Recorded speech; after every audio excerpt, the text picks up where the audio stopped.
사랑하는 성도 여러분, 행복하십니까? 아멘. 왜 행복하세요? 네? 예수님 때문에. 네. 우리가 예수님 때문에 행복한 줄 믿습니다. 또 오늘 우리의 삶이 예수 그리스도로 인하여 행복하고 기쁘고 복된 날 되시기를 주님으로 축복합니다. 우리가 계속해서 누가복음의 말씀을 이렇게 나누고 있습니다. 하나 질문하고 시작할까요? 누가복음은 누가 썼을까요? 네. 네, 누가가 썼습니다. 네, 누가복음의 특징을 보면요, 누가복음은 다른 것보다도 그 복음의 보편성을 굉장히 많이 이야기를 합니다. 즉, 복음의 보편성이라는 건 뭐냐면 마태복음은 이제 유대인들을 향해 이렇게 지칭해 썼잖아요. 그런 독자의 대상이 뚜렷하게 이렇게 구분되어져 있는데 누가복음은 이 말씀을 읽는 대상자들이 폭넓게 보편적으로 다 넓게 해당됐다라는 거예요. 그래서 보시면 말씀을 보시면 그 죄지은 여인, 또 선한 사마리아인, 그리고 탕자, 삭개오 등 이런 분들도 나오고요. 특별히 또 여성들이 많이 등장을 해요. 말씀에 보면 여성들이 또 많이 등장하고, 또 과부, 고아, 그렇게 계층에 소외된 사람들, 그런 사람들이 이 누가복음 말씀에는 많이 등장하는 것들을 보게 됩니다. 그리고 이방인들도 많이 등장하고요.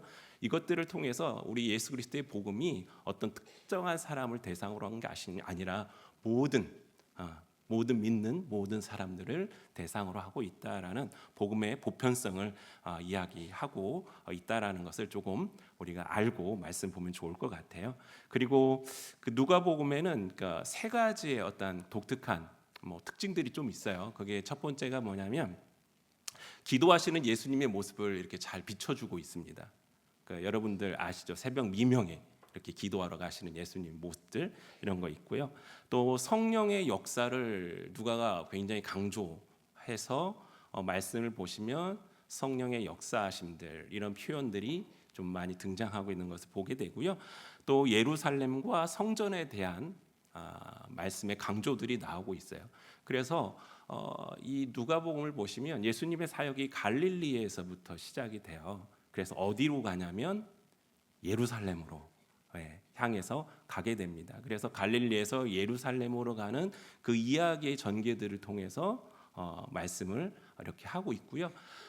누가복음을 보신 후에 우리가 또 이 연결해서 보시면 좋은 성경이 있어요. 뭘까요? 사도행전입니다. 사도행전. 왜일까요? 누가가 썼어요. 사도행전. 사도행전 사도가 쓴 게 아니고요. 누가가 썼습니다. 그래서 우리가 사도행전을 보면 사도행전 1장 8절에 어떤 말씀이 있어요? 우리에게 말씀하신, 우리가 복음의 증인된 삶을 살 것을 명령하시는 말씀이 있죠. 그런데 지금 보면 갈릴리에서 어디로 누가복음에서는 향한다 그랬죠? 예루살렘. 근데 거기에서 보면 어떻게 해요? 예루살렘에서 온 유대와 사마리아와 땅 끝까지 이르러 내 증인이 되리라라고 말씀을 하고 계시죠. 그렇게 확장되어져 나가는 것을 보게 됩니다. 이게 다 연결되어져 있다라는 거죠. 그래서 우리의 복음, 예수 그리스도의 그 우리를 구원하신 그 복음의 말씀이 우리를 통해 땅 끝까지 증거되어지는 귀한 사역 가운데 우리가 함께 동참할 수 있는 은혜가 있기를 주님으로 축복합니다. 성도 여러분, 그 원리를 알면 일이 쉬워진다, 또 공부가 쉽다, 이런 얘기들 들어보셨죠? 우리가 무엇은 일을 할 때 그 일에 대한 원리들을 이해하고 알고 있으면 그 일들을 쉽게 처리하거나 진행할 수 있다라는 거죠. 그래서 원리라는 말의 사전적 의미를 보시면 사물이나 현상의 근본이 되는 이치다라고 이야기를 해요. 그래서 근본이 되는 이치로 기초가 되는 근거 또는 보편적인 진리, 이게 원리다라고 이야기하죠. 그래서 행동과 평가를 인도하는 개념이나 가르치는 법칙 가운데서도 가장 근본적인 것, 그것이 원리라고 이야기합니다. 어떻게 보면 법칙이나 원칙과 비슷하게 쓰이는 것 같지만 이게 원래는 모든 것의 근원이라는 의미를 이 원리라는 말의 사전적 의미를 가지고 있습니다. 그래서 우리가 이 원리를 알면 모든 일에 있어서 잘 할 수 있다라는 거죠. 가장 이 원리가 기본이 되고 근본이 되는 진리다라는 사실을 우리가 알면 좋을 것 같아요. 여러분들 큐브 아시죠? 큐브 맞추는 거 아이들 막 보셨습니까? 예, 저도 학창 시절에 이 큐브 맞추기 도전을 많이 해봤어요. 근데 저는 잘 안 되더라고요. 그게 그 원리를 몰라서 그래요. 원리를. 그러니까 원리를 알고 나면 이게 이렇게 맞춰지는구나. 아무것도 모르고 무작정 맞추려고 하니까 이게 안 되더라고요. 그래서 큐브를 맞추는 7가지 원리가 있어요. 그 첫 번째가 뭐냐면 그 십자 맞추기예요. 하단 부분을 흰색이 있잖아요. 십자를 먼저 맞추는 거예요. 그래서 한 면의 십자가 모양을 맞추고 두 번째 원리는 첫 번째 층을 맞추는 거예요. 그리고 세 번째는 두 번째 층을 맞추는 거고 네 번째 원리는 윗면 십자가를 맞추는 거예요. 그리고 다섯 번째는 윗면의 모서리를 맞추는 거예요. 같은 색상으로. 그리고 여섯 번째는 윗면 중앙을 맞추는 거라고 그래요. 그리고 일곱 번째는 마지막 층을 맞추면 큐브가 완성이 된다. 이런 원리를 갖고 있더라고요. 설명을 들어도 잘 모르시겠죠. 네, 저도 처음에 몰랐어요. 그런데 그 원리를 알고 조금씩 시도를 해보니까 처음에는 오래 걸렸던 시간이 이게 익숙해지면서 어떻게 돼요? 빨라지는 거죠. 그래서 큐브 대회 같은 데 보면 막 굉장히 빨리 맞추는 친구들이 있잖아요. 그런 원리들이 있다는 것을 보게 됩니다. 이 큐브 맞추기가 치매 예방에도 좋고요. 예, 논리, 사고력, 공간, 지각 능력에 굉장히 좋답니다. 그러니까 한번 아이들이 하는 놀이라고 생각하지 마시고 한번 구매해서 한번 해보십시오. 예, 유익할 것 같아요. 오늘 본문 우리가 너무나도 잘 알고 있는 말씀이에요. 예수님께서 그 광야에서 금식 후에 마귀가 예수님을 시험하는 그러한 장면이 등장하고 있죠. 예수님께서 침례를 받으실 때 비둘기 같은 성령이 메시아이신 예수님 위에 임재합니다. 그때 예수님께서는 성령의 충만함을 입었다라고 말씀에 기록되어져 있는 것을 보게 돼요. 그래서 예수님께서는 철저하게 성령의 인도하심을 받았습니다. 또 침례를 받으신 후에 예수님께서는 성령의 그 인도하심을 따라 광야로 가시게 되시죠. 그리고 거기에서 마귀의 시험을 받으십니다. 비록 광야에서 마귀의 시험을 받으셨을지라도 당시 예수님께서는 어떤 상태셨을까요? 성령의 충만한 그러한 상태셨다라는 거예요. 마귀는 세 가지의 문제를 가지고 예수님을 시험합니다. 그것은 예수님 개인의 인격에 대한 도전이 아니라 예수님께서 성취하실 하나님의 나라와 또 메시아적 그 왕권에 대한 대항이었습니다. 그래서 메시아직에 대한 도전이라고도 우리가 볼 수가 있습니다. 침례를 통한 예수님이 메시아직 임명에 이어 나타난 마귀의 세 가지 유혹은 예수님을 메시아로 임명하신 하나님 뜻과는 달리 정치적인 메시아 되심을 주장하도록 유도하는 것이었습니다. 마귀가 유혹하는 세 가지 요소는 세상 사람들이 가장 갖기 원하는 것들이에요. 무엇일까요? 육신의 정욕, 안목의 정욕, 이생의 자랑이었다라는 거예요.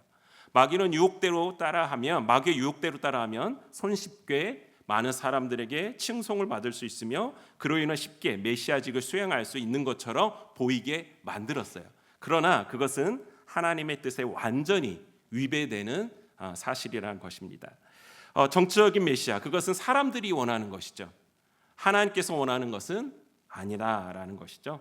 사단은 군중의 칭송과 그들로부터 받는 인기와 명예, 권력 등을 미끼로 예수님을 유혹하고자 했으나 결과는 예수님의 완전한 승리였죠.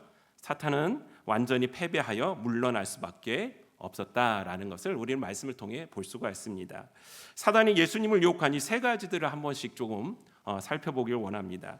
첫 번째, 예수님은 무엇으로 시험했습니까? 돌을 어떻게 해요? 떡으로 만들어라. 2절부터 4절까지의 말씀인데요. 같이 한번 보겠습니다. 마귀에게 시험을 받으시더라. 이 모든 날에 아무것도 잡수시지 아니하시니 날수가 다함에 줄이신지라. 마귀가 이르되 내가 만일 하나님의 아들이거든 이 돌들에게 명하여 떡이 되게 하라. 예수께서 대답하시되 기록된 바 사람이 떡으로만 살 것이 아니라 하였느니라라고 말씀하십니다. 예, 신체의 욕구에 대한 시험이죠. 예수님 어떻게 하셨어요? 40일 금식하시니까 성령이 충만한 상태지만 어떠세요? 예, 굶주리신 거예요. 이것은 예수님이 우리와 똑같은 인간의 성정을 갖고 계시다라는 것을 보여주고 있는 것입니다. 성령 인도하심에도 불구하고 예수님께서 인간의 육체적 필요, 곧 배고픔을 겪으신 것은 당연한 거예요. 당연한 것입니다. 사단은 이 점을 이용하여 예수님으로 하여금 범죄하도록 유혹하고 있는 것입니다. 물론 여기서 돌을 떡덩이로 만드는 것 자체가 시험에 빠지게 하는 것은 아닙니다. 그러나 이것은 예수님으로 하여금 만나를 내려 이스라엘 백성들의 필요를 충족시켰던 그 모세, 제2의 모세가 되도록 만드는 거예요. 그것은 백성들이 가장 원하는 바죠. 유대 백성들은 지속적으로 자신들의 육체적 필요를 채워주는 메시아를 그들이 원했기 때문입니다. 그래서 그들은 실제로 오병이어의 기적을 맛본 후에 예수님을 왕으로 모시려 했다라는 것을 우리는 알 수가 있죠. 그것은 하나님께서 메시아 직분을 예수님께 주신 그 목적에 반하는 것이었습니다. 예수님께서 성취하실 메시아 사역은 유대 백성들의 육체적 필요를 채워주는 정치적인 그 왕이 되는 것이 아니었죠. 그러기에 예수님께서는 사람이 떡으로만 살 것이 아니라라고 대답하심으로 마귀의 유혹을 물리치고 계시다라는 사실입니다. 누가복음에서는 이렇게 간단히 기록되어 있지만 마태복음에서 예수님의 대답은 어땠습니까? 마태복음 4절 4절 말씀에 보면 4장 4절 말씀에 보면 사람이 떡으로만 살 것이 아니요 하나님의 입으로부터 나오는 모든 말씀으로 살 것이라라고 이야기하는 것을 보게 되죠. 메시아 사역은 백성들로 하여금 회개하고 천국 복음을 듣고 하나님의 통치를 받아들이도록 하는 것이었습니다. 다시 말해서 바로 구원으로 초대하는 것이었어요. 구원은 하나님의 말씀을 거역하고 자기 뜻대로 살고자 하는 범죄한 인간들을 죄에서 건져내는 것이죠. 그러기에 메시아 사역의 가장 중요한 것은 사람들로 하여금 말씀을 통해 삶을 영위하게 하며 말씀에 대한 순종으로 하나님의 그 통치하심을 받아들이는 삶을 살게 하는 것이다라는 것이죠. 마귀는 40일 동안 금식하신 예수님의 육체적 그 금지름을 이용해서 이러한 메시아 사역을 수행하지 못하도록 유혹했다라는 것입니다. 그러나 예수님께서는 하나님의 말씀으로 그 마귀의 시험을 유혹을 이기시는 것을 우리가 보게 됩니다. 사랑하는 성도 여러분, 여러분들도 어떻게 해야 될까요? 마귀는 끊임없이 우리를 뭐해요? 시험해요. 우리의 연약함을 가지고 유혹합니다. 그때 우리는 어떻게 해야 될까요? 말씀으로 승리할 수 있는 저와 여러분 되기를 주님으로 축원드립니다. 두 번째 유혹은 뭐였을까요? 자기에게 뭐 하라는 거예요? 경배하라는 거예요. 절하라는 거예요. 5절과 8절 5절부터 8절 말씀인데요. 우리가 같이 교독하겠습니다. 마귀가 또 예수를 이끌고 올라가서 순식간에 천하 만국을 보이며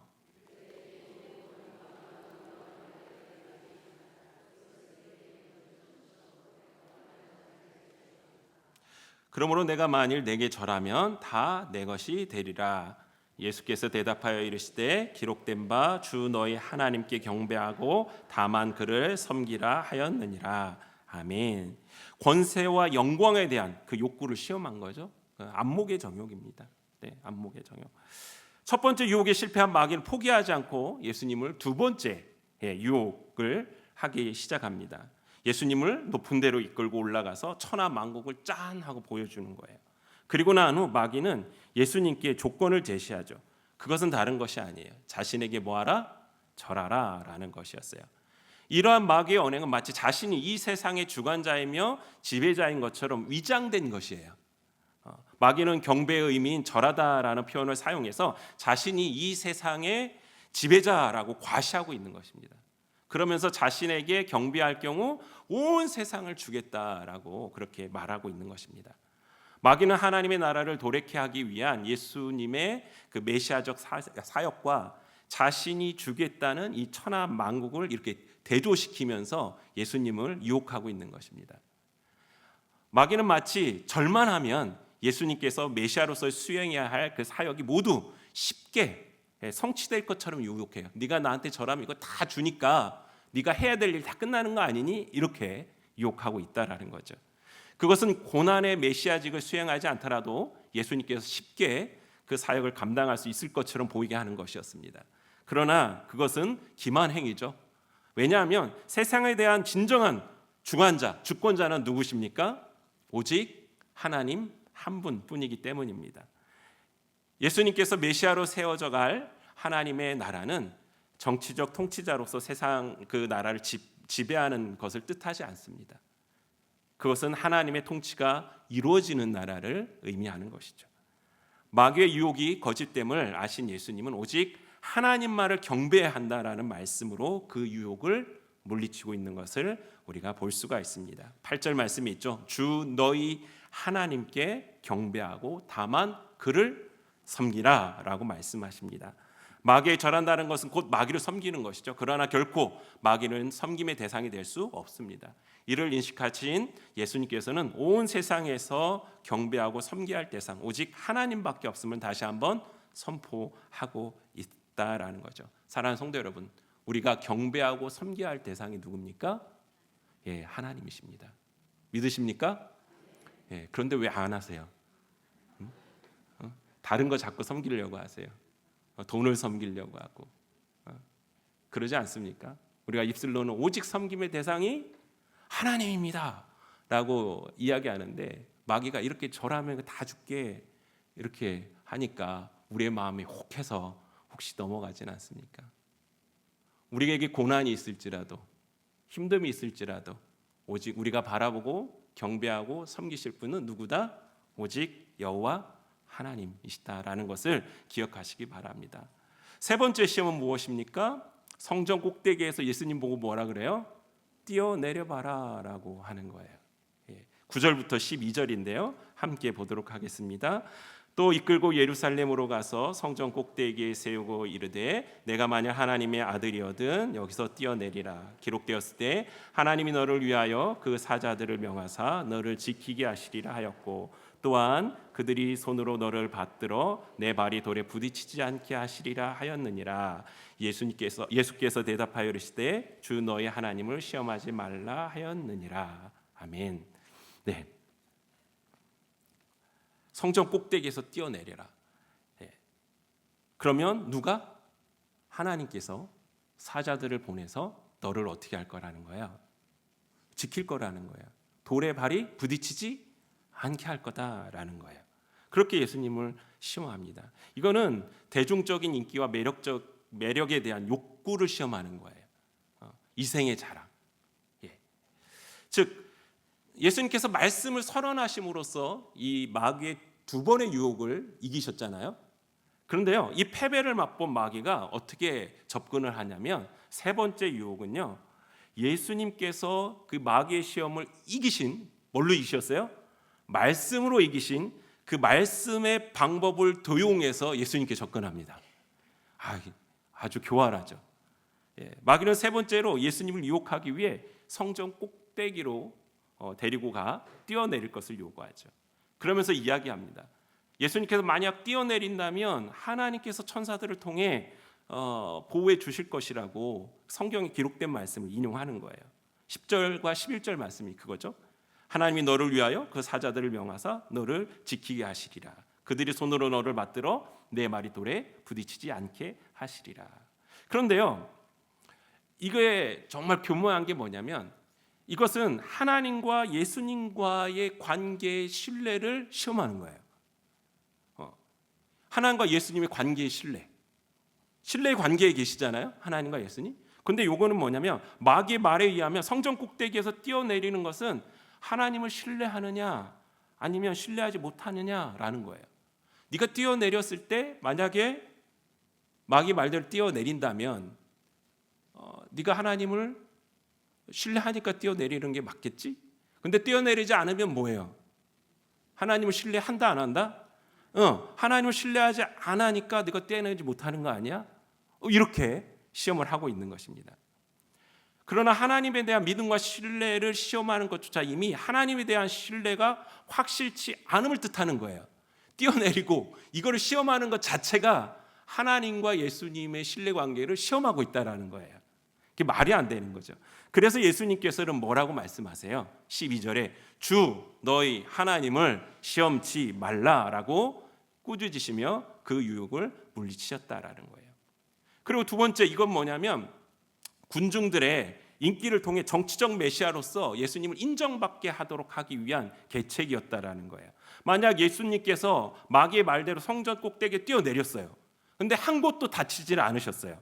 이를 지켜보거나 소문을 들은 사람들은 어땠을까요? 예수님을 영웅처럼 우상처럼 섬기게 된다라는 거예요. 마치 첫 번째 시험의 예에서 설명했던 오병이어의 기적과 같이 백성들이 성전 꼭대기에서 뛰어내려도 다치지 않는 그 예수님을 보면 예수님을 자신들의 왕으로 통치자로 세워서 지금까지 그들을 압제하고 있던 그 로마를 어떻게 해요? 로마로부터 자신들을 보호하고 로마를 대적하도록 할지 몰라 이렇게 만든다라는 거죠. 그러나 이러한 유혹은 예수님께서 하나님의 구속 사역을 성취함에 있어서 절대로 할 수 없는 것이라는 것이죠. 만약 예수님께서 성전 꼭대기에 뛰어내려 다치지 않을 경우 군중들은 예수님을 추앙하고 따르게 되겠죠. 하나님의 뜻을 이루는 것이 아니라 자신들의 조건을 만족시키는 정치적인 메시아로 이해하게 되고 그 결과로 따라가게 된다라는 거예요. 그래서 이것은 메시아 되신 예수님을 세상에 보내신 목적과 완전히 위배되고 반대되는 것이라는 거죠. 그러기에 예수님께서는 주 너희 하나님을 시험하지 말라라고 단호하게 꾸짖고 사탄의 제안을 거절하셨다라는 거예요. 그리고 우리가 14절 15절 말씀에 보면 그리고 나서 예수님께서 어떻게 해요? 갈릴리에서 그 사역을 시작하는 것을 보게 되죠. 그래서 갈릴리 여러 회당에서 가르치시는 사역을 하시게 됩니다. 그리고 모든 사람들이 그 예수님을 보면서 예수님께 영광을 올리는 것을 보게 됩니다. 오늘 본문을 통해 광야에서 마귀에게 시험 받으신 것과 시험을 이기신 후 갈릴리 사역을 통해 우리가 무엇을 말씀을 통해 깨닫고 우리의 마음에 새겨야 될까요? 오늘 본문의 말씀에서 예수님을 통해 우리는 성도의 삶의 원리를 발견할 수 있어야 됩니다. 성도의 삶의 원리. 예수님 시험하는 데서 어떤 삶의 원리를 발견해야 된다고 말씀이신가요? 라고 물을 수 있는데 혹시 발견하신 분 계십니까? 우리 그리스도인의 삶의 원리. 아까 누가복음의 특징 중에 누가가 강조하는 게 있다 그랬죠. 두 번째. 그렇죠. 오늘 1절부터 15절까지의 말씀에 보면 성령이 강조되고 있는 말씀이 3번 나옵니다. 첫 번째가 성령의 충만함, 성령의 이끌려, 성령의 능력으로. 찾으셨습니까? 네. 즉 예수님이 이렇게 시험을 받으실 때 상태를 보시면 성령의 충만함이 있으셨어요. 그리고 성령의 이끌림에 따라 순종하여 물론 사탄 마귀가 예수님을 시험하고 있지만 그 시험의 모든 것도 성령의 이끄심 가운데 이루어지고 있다라는 거예요. 그리고 마지막 이 마귀의 시험을 이기시고 나셔서 예수님의 사역의 자리로 가서 사역을 말씀을 가르치시고 사역을 하시는데 뭘로? 성령의 능력으로 하고 계시다라는 거예요. 즉 우리가 오늘 본문을 통해서 깨달아야 될 게 우리 예수님께서는 이 말씀을 통해서 우리 그리스도인들 성도들의 삶의 원리가 무엇인가를 우리 가르쳐주고 있다는 거예요. 우리가 성도로서 거룩한 하나님께 칭찬받는 삶을 살기 원하시죠. 그게 우리 모두의 꿈 아닙니까? 또 우리 모두의 소망이고. 근데 우리가 그렇게 살 수 있는 원리가 무엇인지를 오늘 예수님이 말씀해 주고 있는 거예요. 그게 첫 번째가 성령의 충만함, 두 번째가 성령의 이끌림, 세 번째가 성령의 능력으로 살아가라라고 우리에게 말씀하고 있는 거예요. 그래서 성령의 충만함을 입으라고 이야기합니다. 예수님께서 성령의 충만함을 입어 요단강에서 돌아오셨어요. 그런데 예수님을 마귀가 시험하기 시작합니다. 그러나 예수님은 성령 충만함 가운데 성령에 이끌려 이 마귀의 시험을 하나님의 말씀으로 이기시는 것을 우리가 볼 수가 있습니다. 이 성령의 충만함은 무엇일까요? 성령의 충만함은 내 안에 누구로 가득 채우는 거예요? 예수님으로 가득 채우는 거예요. 말씀으로 가득 채우는 거예요. 즉 그래서 이 성령의 충만함은 우리가 보통 이야기할 때 하나님과 나와의 관계가 어떤 관계의 상태에 있는가를 점검해 보면 내가 성령의 충만함에 있는가 그렇지 못한가를 알 수 있다라고 이야기합니다. 그리고 이 성령 충만함은 일시적이고 일회적인 것이 아닙니다. 한 번 성령 충만하고 끝나는 것이 아니에요. 이 성령의 충만함은 반복적이고 지속적이어야 된다라는 거예요. 그렇기 때문에 그리스도인들은 성령 충만함을 지속적으로 유지해야 한다라는 것입니다. 성령 충만은 하나님의 사역을 온전히 감당했던 많은 사람들을 통해 공통적으로 나타나는 모습이라는 것을 우리는 알 수가 있습니다. 예수님의 그 사도들, 또 일곱 집사들, 또 그 중에서 보면 스데반이나 바나바나 또 바울, 모든 하나님의 그 사역을 온전히 감당했던 그 모든 사람들에게 무엇이 있었다? 성령의 충만함이 있었다라는 사실이에요. 사랑하는 성도 여러분, 여러분 성령 충만하십니까? 아멘이십니까? 네, 옆에 분 보면 물어보십시오. 성령 충만하십니까? 이렇게. 네. 그래서 우리가 성령 충만함을 위해 힘써야 돼요. 우리가 잘 알고 있듯이 에베소 5장 18절 하반절에 보면 어떤 말씀이 있어요? 오직 성령의 충만함을 받으라라고 말씀하고 있지 않습니까? 예. 우리가 항상 우리의 삶 속에 성령이 충만할 때 예수님께서 우리에게 말씀하시는 성도의 삶의 원리, 그 온전한 모습대로 살아갈 수 있음을 기억하시기 바랍니다. 그래서 성령의 충만함을 위해 어떻게 해야 될까요? 예. 말씀 보기를 게을리 하시면 안 됩니다. 또 기도하기를 게을리 하시면 안 돼요. 예배하기를 게을리 하시면 안 된다라는 거예요. 하나님께서는 말씀으로 또 우리의 기도 가운데 또 우리 예배 가운데 함께 하셔서 우리를 성령 충만케 하심을 믿습니다. 두 번째 원리가 무엇이었습니까? 성령의 이끌리어. 즉 이거는 이렇게도 말할 수 있을 거예요. 성령의 인도하심을 따라. 이렇게 말할 수 있을 것입니다. 이것은 예수님께서 하나님께 철저하게 종속되어 있음을 보여주는 거예요. 하나님께 종속되어져 있는 거예요. 이것은 예수님의 삶과 사역이 철저하게 성령님의 지배를 받고 있다라는 거예요. 사랑하는 성도 여러분, 여러분들은 성령님의 지배를 받고 있습니까? 내가 삶을 이렇게 걸어갈 때 성령님의 지배 가운데 내가 하나님께 온전히 종속되어져 이렇게 나아가고 있습니까? 진짜요? 네. 내 뜻이 아닌, 내 뜻이 아닌 우리 하나님의 뜻, 하나님이 인도하시는 대로 아멘 하면서 순종하며 따라가고 있습니까? 시험 받는 자리가 좋으세요? 아니죠. 근데 예수님 성령에 이끌려 시험 받는 자리로 나가셨잖아요. 근데 어떻게 이기셨어요? 네, 말씀으로 성령의 충만함 가운데. 이게 우리의 삶의 원리라는 거예요. 사랑하는 성도 여러분, 우리가 성도의 삶을 살아갈 때 성령의 이끌림 가운데 있으셔야 됩니다. 성령의 인도하심 가운데 순종하며 따라가야 되는 거예요. 이것은 내가 주님께 종속되어져 있습니다. 주님이 나를 지배하고 있습니다. 나를 온전히 이끌고 계십니다. 나를 주님께 다 드리는 거예요. 이게 되지 않으면요, 그 이끌림을 따라갈 수 없다라는 거예요. 내 뜻이 아니라는 거예요. 하나님의 뜻대로. 그리고 세 번째 원리는 무엇입니까? 성령의 능력으로. 예수님께서 성령의 능력으로 갈릴리에 들어가사 그 소문이 어떻게 됐대요? 사방에 퍼졌대요. 즉 예수님께서 성령의 능력으로 말씀을 가르치시기 시작하셨어요. 그 말씀에 예수님의 말씀을 듣고 많은 사람들이 예수님을 칭송했다라고 오늘 본문에서 표현하고 있어요. 그러니까 예수님께 영광을 올려드렸다라는 거예요. 예수님께서 누구의 능력으로 하셨다고요? 성령의 능력.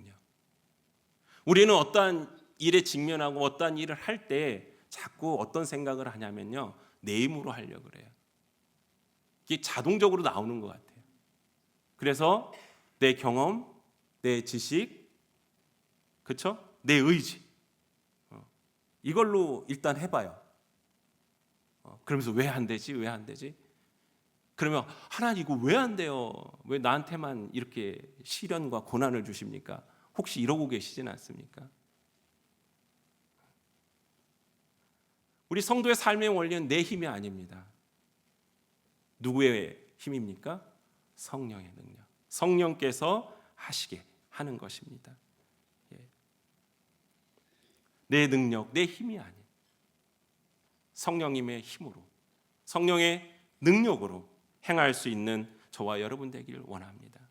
그래서 성령의 능력을 입어 우리가 정말 성도의 삶을 살아갈 수 있는 저와 여러분 되기를 원합니다. 사실 이 세 가지의 원리는 그리스도와 내가 연합됐다라는 걸 의미하는 거예요. 하나가 됐다라는 걸 의미합니다.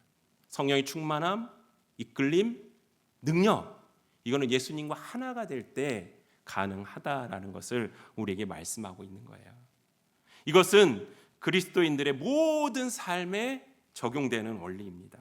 예수님께서 사역을 시작하시면서 보여주신 성도의 삶의 원리는 우리가 이 땅을 어떻게 예수님께서 말씀하신 그 말씀대로 또 그 사명대로 그 사명을 감당하며 살아가야 하는지를 우리에게 보여주고 있는 그런 말씀이라는 것이죠.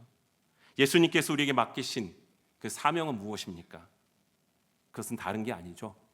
예수님의 증인된 삶, 예수님을 전하는 그러한 삶이라는 것입니다. 이것을 위해서 이 성도의 삶의 원리를 우리가 꼭 기억하셔야 된다라는 거예요. 복음을 전할 때, 전도할 때 가장 어려운 게 뭐예요? 많은 사람들 이야기합니다. 제가 말을 잘 못해요. 성경 지식이 짧아서. 그리고 상대방이 이렇게 물어보면 뭐라고 대답할지 잘 모릅니다. 이런 두려움 때문에 복음 전하는 것을 굉장히 꺼려하시는 분들이 많습니다. 그러나 우리가 여기 전도훈련을 받으신 분들도 계시겠지만 전도훈련 하러 가서 전도훈련 받을 때 가장 먼저 가르쳐 주시는 게 뭐예요? 성령을 의지하여 기도하라 라는 거죠. 성령을 의지하여 기도하라. 어떤 기도로 하라는 거예요? 성령님, 나와 함께 해 주십시오. 나를 이끌어 주십시오. 말할 것들을 생각나게 하시고 전할 것들이 생각나게 하시고 담대하게 갈 수 있도록 성령님 나와 함께 해 주십시오. 이거 기도하라 그러잖아요. 또 뭘 기도하라 그래요? 성령님 상대방 전할 사람 붙잡아 주셔서 그 심령 가운데 복음을 전할 때 잘 받아들일 수 있도록 해 주십시오. 즉 결론적으로 뭐 위해서 기도하는 거예요? 성령님의 그 역사하심을 기도하고 나아가라고 이야기하고 있는 거예요. 즉 제가 오늘 우리 성도님들과 같이 나눈 성도의 삶의 원리를 얘기하고 있는 거 아니겠습니까? 이게 전도에서도 동일하게 적용된다라는 거예요. 이거 전도뿐만이 아닙니다. 전도뿐만이 아닙니다. 우리의 삶의 곳곳에 성도의 삶의 원리를 하나님은 우리에게 말씀하시고 그것을 적용하여 살아가라고 이야기하십니다. 사랑하는 성도 여러분, 전도는 내가 하는 것이 아닙니다. 우리는 도구예요, 도구. 하나님의 도구입니다. 하나님께서 나를 사용하셔서 하나님의 복음을 전하고 계시다라는 거예요. 나의 준비는 성령의 충만함, 성령의 이끌리심, 성령의 능력, 이것이 내가 준비해야 할 것이다라는 거예요. 토요일 날 있을 VIP 새생명 축제, 이 성도의 삶의 원리가 어떻게 된다? 동일하게 적용된다. VIP들에게 담대하게 나아가십시오. 성령의 충만함으로 성령에 이끌리셔서 성령의 능력으로 가서 이야기하십시오. 하나님께서 행하십니다. 그 은혜가 저와 여러분에게 있길 소망하며 항상 우리가 주님 안에 거하고 성령의 충만함과 성령의 인도하심에 순종하며 내 힘이 아닌 성령의 능력으로 힘입어 살아갈 수 있는 저와 여러분 되기를 주님으로 축원드립니다.